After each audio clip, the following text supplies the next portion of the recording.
Hey, Tamara, let's do something this weekend. Oh, hi, Ian. You don't have any work this weekend, do you?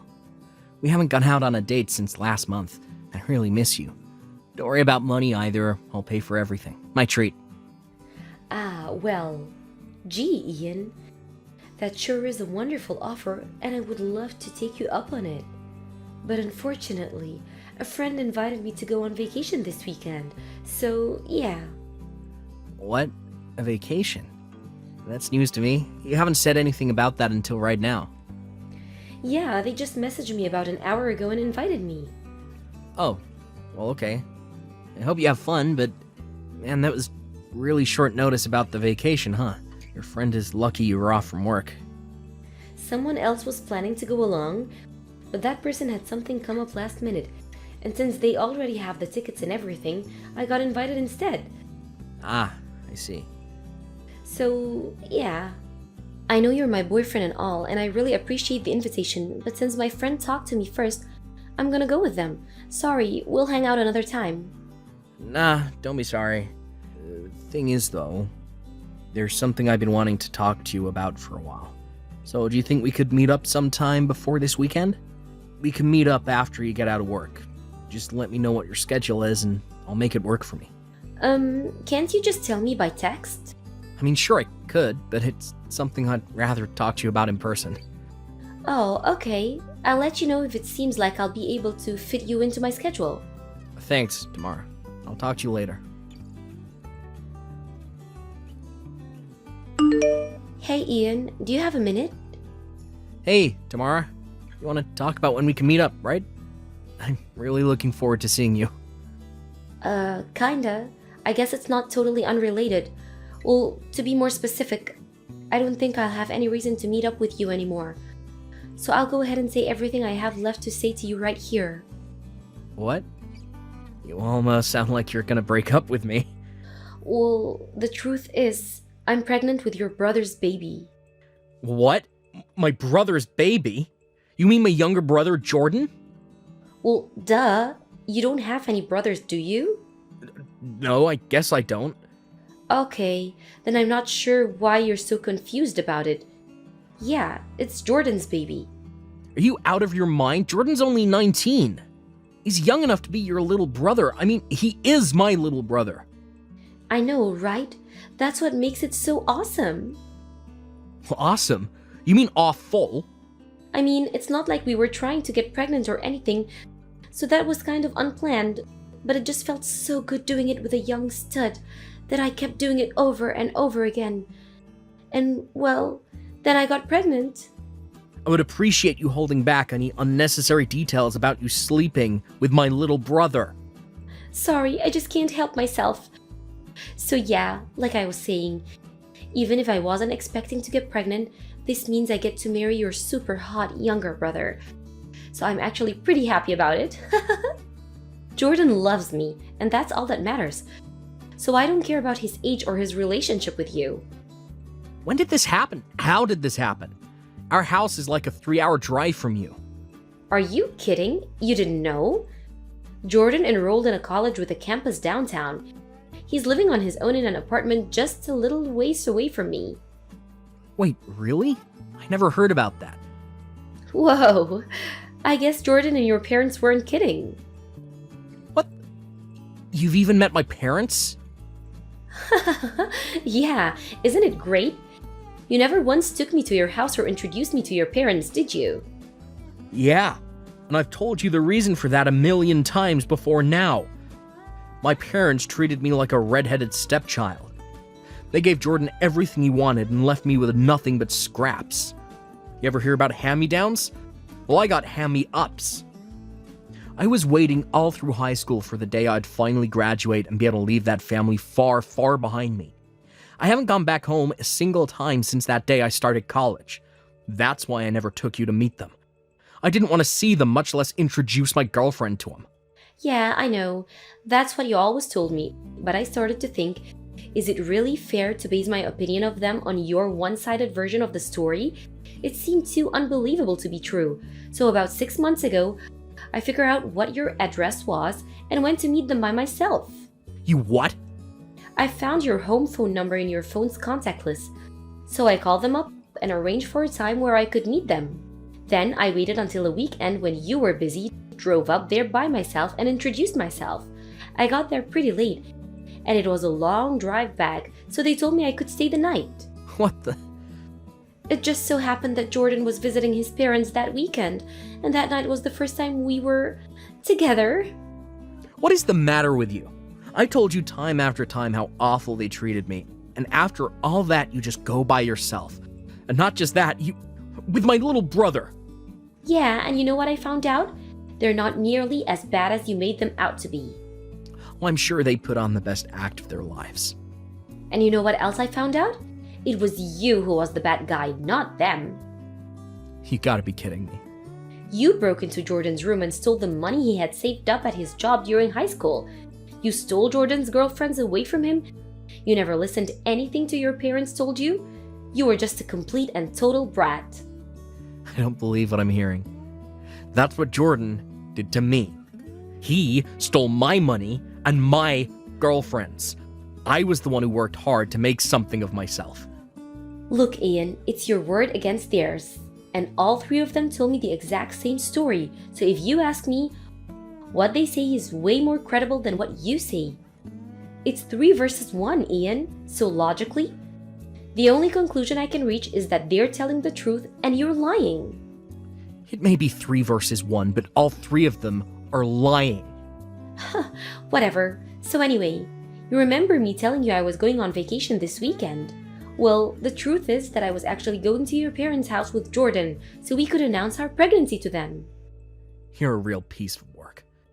And since now, Jordan and I are having a baby together, there's no point in us staying together.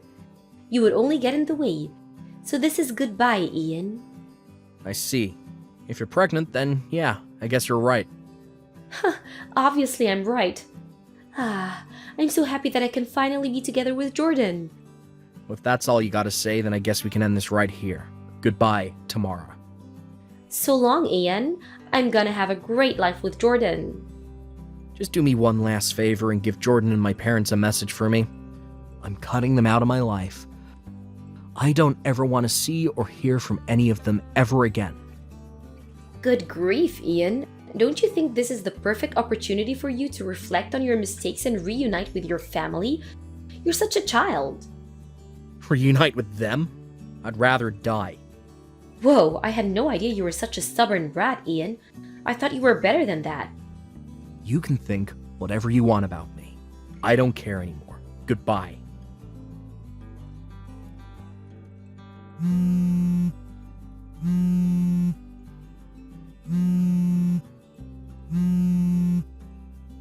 Ian, you've got to help me.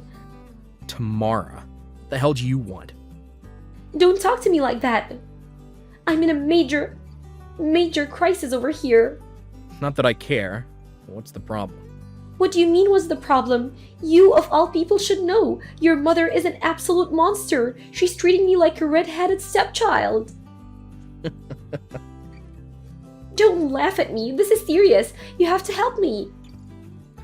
Nah, I think I'll pass. I tried to warn you, but you ignored me and dove headfirst into that family. If you want help, why don't you ask your darling husband, Jordan? Jordan's not at home. He has college classes to attend, so he's still going to be back in the city. Really? We did get legally married without a ceremony, since I was pregnant and all. But I couldn't just force Jordan to drop out of college to take care of me. That wouldn't be fair to him. So I quit my job and moved into your family's house so that your mom could help me out with the baby after the birth. But she isn't just helping. It's more like kidnapping. She took the baby away from me and won't let me see him. Your dad stares at me a bunch of the time. It's super unnerving. Jordan's the only one who I could talk to about all of this. But he's at college and never comes home. And the worst part is, I heard that he might be cheating on me with another girl at school. Wow, sounds like you're having a pretty rough time of things. That honestly doesn't surprise me in the least. Actually, it would have surprised me if it didn't turn out like this.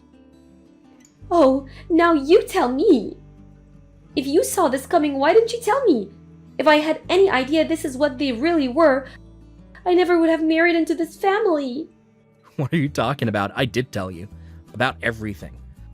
I told you that my mom was an overbearing queen bee. I told you that my dad was a lecherous creeper. I told you that Jordan thinks monogamy is a type of wood. But they seem so nice. The vile creature Jordan turned out to be is a direct product of being raised by my overbearing queen bee mother and lecherous creeper father. And I told you about all of this time after time. But you decided not to heed my warnings, met with my family behind my back. And after meeting them just one time, you immediately decided that I must be the one who was lying, and they were actually all super nice people. But not just that, you slept with my younger brother the very night you met him. You knew everything that there was to know, and yet you decided to throw in your hat with them. I've already cut off all contact with them, and I don't consider them to be my family anymore. So nothing they do to you is my problem. How can you be so cold? I get it now. You were right. You were right all along, Ian. So please, can't we get back together? I'll be the best wife you could possibly dream of having. And what about your kid? I'll figure out some way to take him back from your mother and get out of here so we can raise him together. I'll let you be his dad. You'll let me, huh? Yeah, he's already your nephew, right? That's pretty close to being your son. And since he's the biological son of your beloved wife, I know you'll have no problem loving him like he was your own. We'll have a wonderful life together, just the three of us. No, never, not on your life. Just give it a chance. You'll come to like our lives together, I know it. Life with a rusty nail being constantly driven into my brain would be preferable to life with you. You've got to do something. Will you at least come down here and take me away from here? All I need is a ride. Is that too much to ask? Yeah, it actually is. But why? Because I'm not in the country. You're not? Then where are you? Not in the country. I got transferred to an overseas branch for my company with a promise of a major promotion. And I'm looking at getting my permanent residency visa as soon as possible. That's wonderful for you. But why didn't you tell me about that? I was trying to tell you about it right before you broke up with me, so I never even had the chance. Oh, wait, now that I think about it, you were saying that you had something important that you wanted to talk to me about in person. Was that it? Yep. My company was talking about the possibility of the transfer at the time, and I told them that before I gave them a definitive answer, I wanted to talk to my girlfriend, you. And that's why I wanted you to set aside some time to talk to me in person. Then I found out that you had betrayed me in the worst way imaginable, so I no longer needed your input. Whoa, so that's what's going on? If I had only talked with you openly back then, maybe I'd be over there right now, standing by your side. Are you kidding me? The very second I found out you were pregnant with Jordan's child, I'd have kicked you to the curb in an instant. Really? Yeah, really. Well then, now that all of that's all been said, I think it should be perfectly clear why I will never help you. I wouldn't even help you if I was living across the street, much less across the globe. You're so cruel. Also, I'm going to get rid of this phone soon since I now have a plan with a local carrier over here. So there will no longer be any way for you to contact me ever again. Ian, please. So this is goodbye, Tamara. Forever. Ian, don't do this.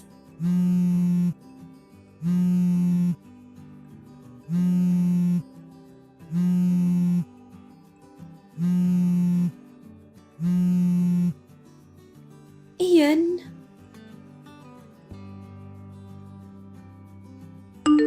I heard about what happened after that from my other relatives. My family found out that Tamara had contacted me and they took away her phone. Jordan came home to visit a short while later while on break from his classes. And since Tamara really could just not help herself, about a month after that, she found out she was pregnant with her second child. Pregnant again and unable to run away on her own, Tamara tried going to her parents for help. It would seem that being easily fooled by bad actors runs in the family. Because when her parents met my parents, they had a grand old time and left reassured that their daughter was in good hands. And then, sometime later, it was Jordan's turn to cause trouble. He started stalking one of his female professors who spurned his advances, got criminally charged for it, sued, and kicked out of the school. The impacts of this didn't just stop with Jordan. In order to pay off the lawsuit and his legal bills, my parents had to sell their house. That was barely enough to cover it, so, left homeless and impoverished, they had no choice but to put their kids into foster care. I'd think that at this point, Tamara could just divorce Jordan and save herself a world of trouble. But for whatever reason, she doesn't seem to be making any efforts to do so. Thank you for watching. Don't forget to hit the like button and subscribe to the channel. Sydney! Hey, listen to me. You're not gonna believe this. Good evening, Melissa. I'm already off work. What's the emergency? Oh, come on, don't be so stiff. Talking about work after hours, how boring can you get? Seriously, loosen up a little.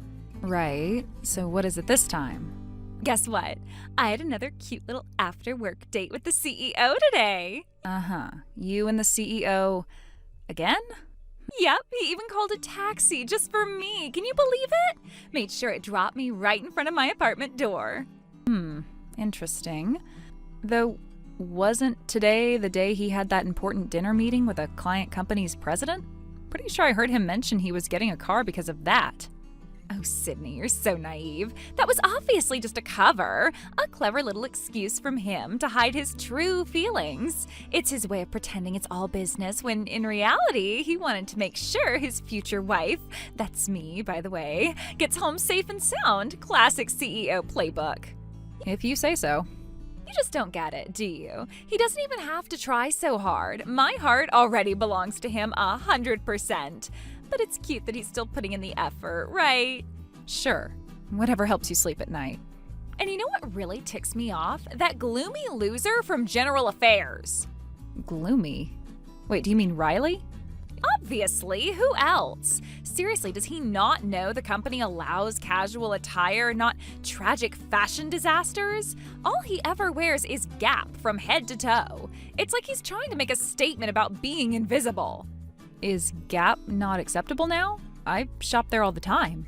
That's different. You're a girl. For guys, especially working adults, they should at least sport one luxury brand item minimum. It's basic social currency. A man's value is directly tied to his brand power, don't you know?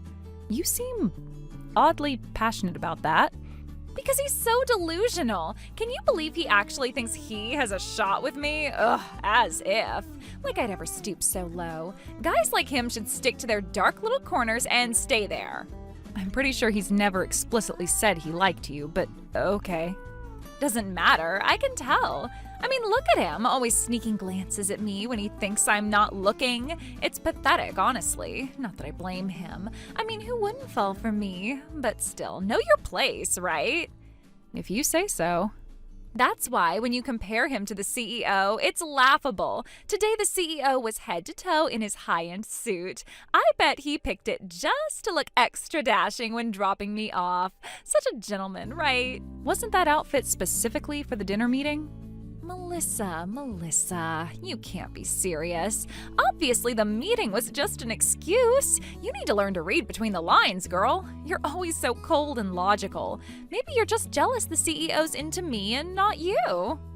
Jealous? Of your fantasy? Sorry, but I actually have a boyfriend, remember? I'm not exactly looking elsewhere. Oh, sure. Keep telling yourself that. Denial is such an unattractive color on you. Right. Well, on that note, I really should be going. I have people to meet. What? Already? But I haven't even told you the best part yet. Come on, stay a little longer. I promise it'll be worth it. No offense, but I have enough real-world problems to deal with tonight. I don't have the bandwidth for your CEO fairy tales. Jeez, you're such a buzzkill. Well, whatever. I guess I'll just message the CEO now and thank him properly. He's probably still at that dinner meeting. Exactly why I need to strike while the iron's hot. As the future CEO's wife, it is my duty to always be on top of things. Never hurts to remind him how thoughtful I am. You do you, but seriously, I'm logging off now. Enjoy your little fantasy world. Oh, Missy, you're just playing hard to get. Fine, I won't keep you. But you better be ready for all the juicy updates tomorrow at the office, okay? Sure, I'll prepare my best fake smile. That's the spirit. Later, girl.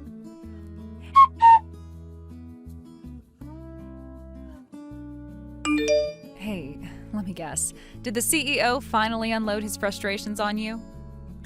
Bingo! About an hour's worth of venting on the phone non-stop. Oh man, you've got my sympathy.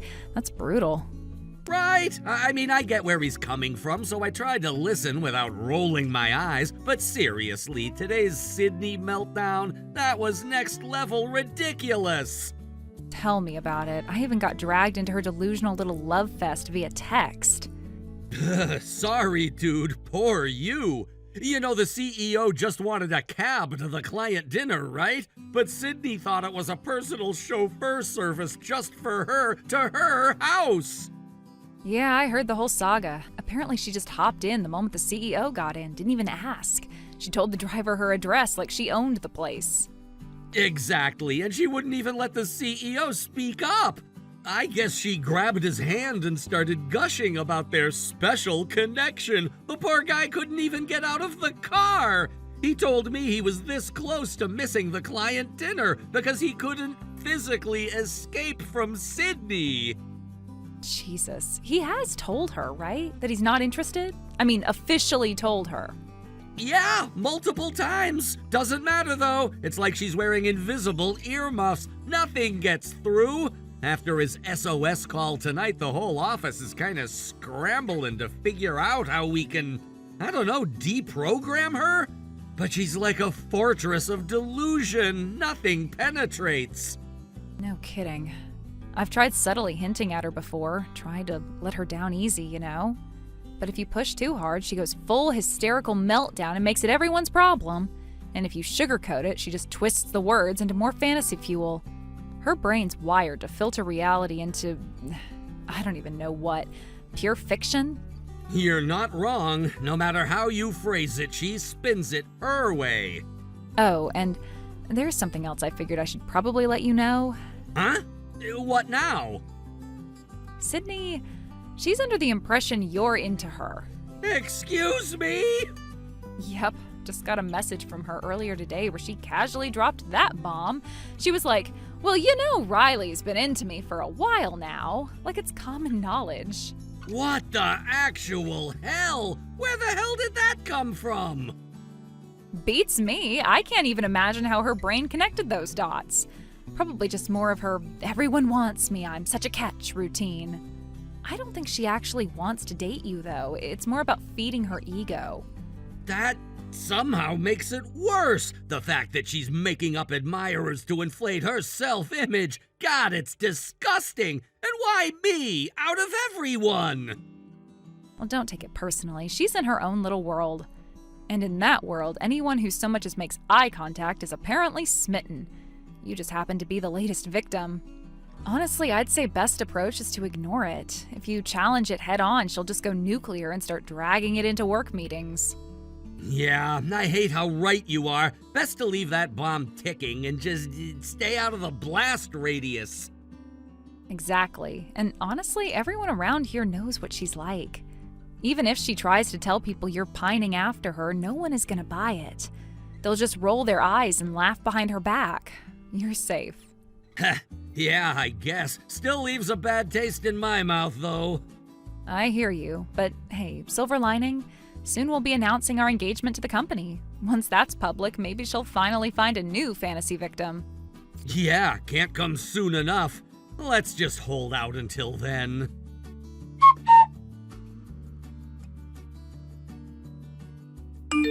Hey, Melissa, guess what? I came up with this super fun game just now. Fun game? Should I be worried? Remember yesterday's office drinking party? You know, where I ended up stuck with that lame punishment from the lottery? Punishment? I thought that was just deciding on 3 possible venues for the newbie welcome party and sending the choices to the office group chat. It wasn't even supposed to be a punishment, just an administrative role. That's totally a punishment, don't you think? I mean, come on, that's such a boring backstage job. I'm practically the future wife of the CEO, Melissa. Meaningless chores like that? Not exactly my vibe. So, I made an executive decision. I'm changing the punishment. Wait, what? What exactly are you planning to do? When you say punishment game, there's only one thing that truly fits the bill. A fake confession prank, duh! A fake confession? You're not serious. Totally serious. You know the drill, right? Confess to someone, get them all flustered and happy, and just when they're floating on cloud 9, bam! Surprise! It was a punishment game all along. Classic, right? Come on, it'll be hilarious. No, it won't. That's not funny, Sydney. That's just cruel. Oh, lighten up. Think about it. They get confessed to by me. It's basically giving them the best day of their life, even if it's just for a minute. I'm basically doing them a favor. They should be thanking me. Sydney, who are you even planning to pull this on? Obviously, Riley. What? Come on, it's obvious. Have you seen how chummy Riley's been with the CEO lately? Don't you think it's like some sad attempt to get my attention? I mean, I'm the one who's going to marry the CEO after all. You think Riley's trying to get your attention? Really? Totally. It's like this desperate, awkward, look at me too thing, you know? Kind of adorable in a pathetic way. I think you might be overthinking this or misreading massively. Melissa, please. You wouldn't understand the burden of being as popular as I am. It's exhausting having to fend off all these low-key love attacks, but I've decided it's time. It's time to do Riley a favor and give him a clean, decisive goodbye ritual. You know, so he can finally move on and stop clinging. Sydney, seriously, stop. You can't do this. It's not just childish, it's humiliating for Riley. Don't you have an ounce of empathy? You're taking this way too seriously, girl. It's just a joke. Better to end it now before he starts getting all clingy and complicates things for me at work. You're really going to go through with this, aren't you? Of course, it's a punishment game, Melissa, and I always follow through. I'm a woman of my word after all. It's like a matter of pride. Fine, but at least wait 20 minutes. Huh? Why? Riley's still working. If you pull this prank while he's swamped, it's going to cause even more chaos. Oh, right. He's still on the floor, isn't he? Okay, I'll be generous. I'll wait 20 minutes. Then I'll slide into his messages and deliver the most dramatic, heart-pounding confession of his life. This is gonna be so good. You better be ready to see history in the making, Melissa. I'm not sure I want to see that train wreck, Sydney, but I guess I can't stop you, can I? Nope, sit back and enjoy the show, sweetie.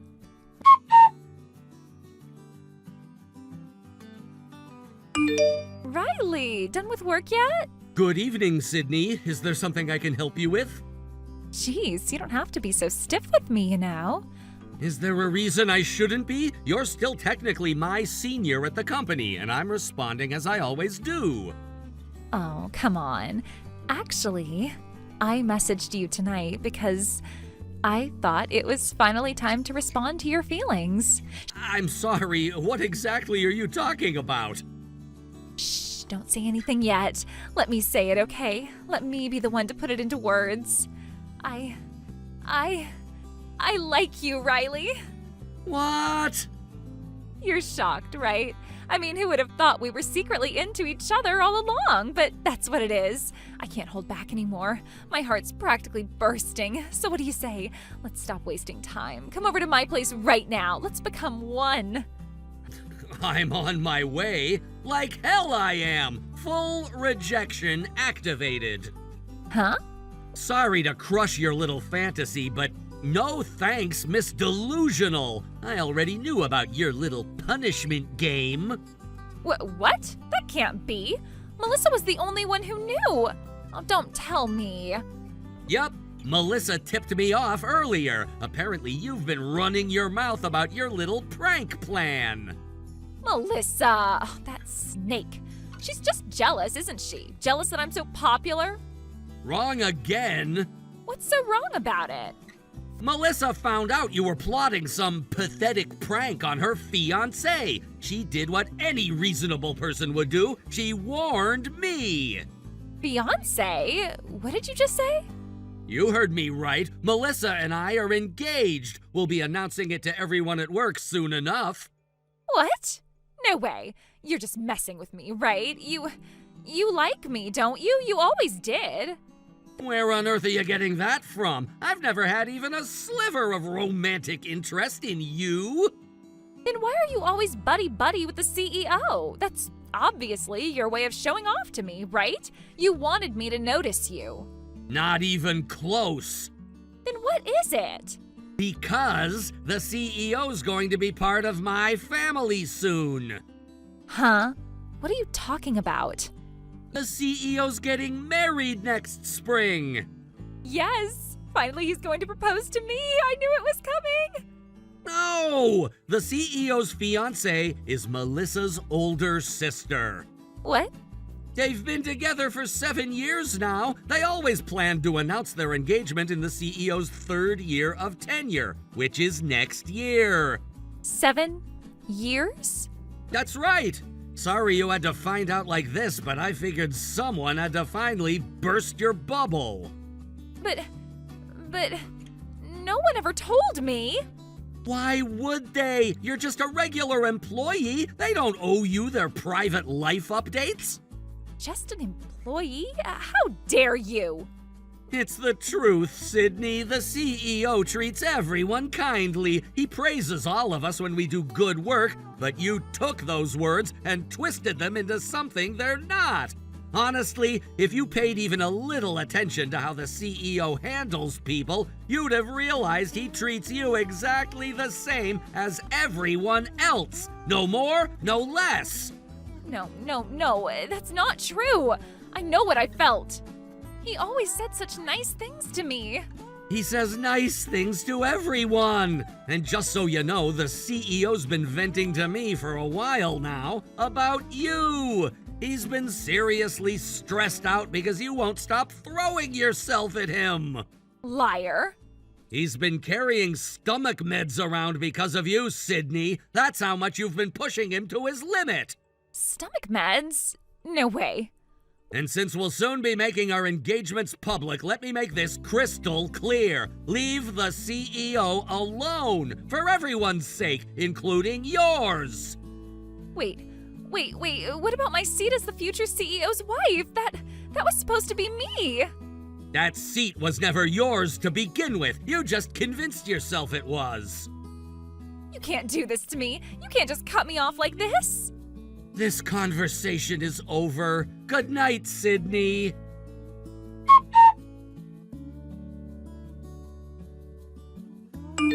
The very next day after that whole incident unfolded, the office atmosphere took an even more dramatic turn.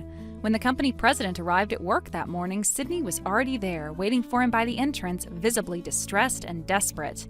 From what I later heard, she had been waiting there for quite some time, pacing nervously and rehearsing what she was going to say, her expression a mixture of panic, frustration, and denial.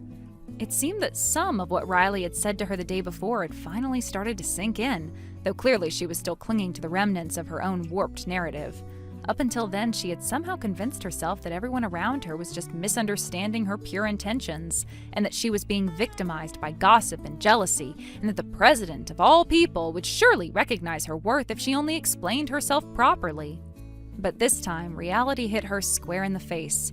The president, who up until then had shown remarkable patience, perhaps even too much leniency, with her increasingly erratic and disruptive behavior, was firm, clear, and absolutely uncompromising. His words left no room for interpretation, no cracks through which Sydney could squeeze in her fantasies.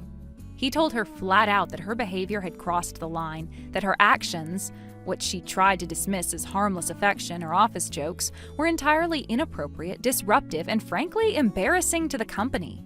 Apparently, those words, spoken in such a direct and formal tone, finally managed to pierce through the thick fog of denial she had wrapped herself in. Right there in the office lobby, in front of other employees, she collapsed onto the floor, sobbing uncontrollably, as if the world had ended.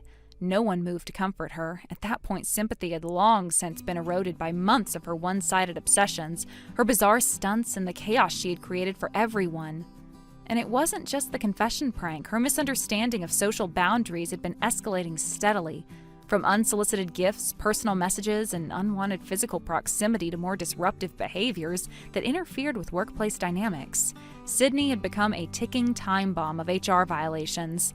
The president, taking into account not just the immediate scandal, but also the long-term impact on the company's morale and operations, issued her a final non-negotiable ultimatum, One more misstep and she would be dismissed. No warnings, no discussions, she was already on thin ice and she had no more chances left. Surprisingly, for the next couple of months, Sydney seemed to calm down. Perhaps the public humiliation, combined with the president's clear stance, forced her to retreat into herself. People started to relax a bit, hoping that maybe this time she had finally learned her lesson and would quietly mend her ways. But, of course, it wasn't meant to last. About 2 months later, she latched onto a new obsession, an 18-year-old fresh out of high school recruit who had just joined the company as a trainee. And once again, her delusions resurfaced with a vengeance. Ignoring the obvious age gap, the boy's discomfort, and the whispers from colleagues, she began showering him with attention, trying to monopolize his time, even going as far as waiting for him outside his apartment complex. Things escalated quickly, and it didn't take long before the young employee, clearly terrified and overwhelmed, reported her to the police. There was no more room for the company to cover for her or to protect her from herself. This time the law got involved. The incident turned into an official harassment case, and Sydney was immediately terminated. Her employee badge revoked, her desk cleared out under supervision.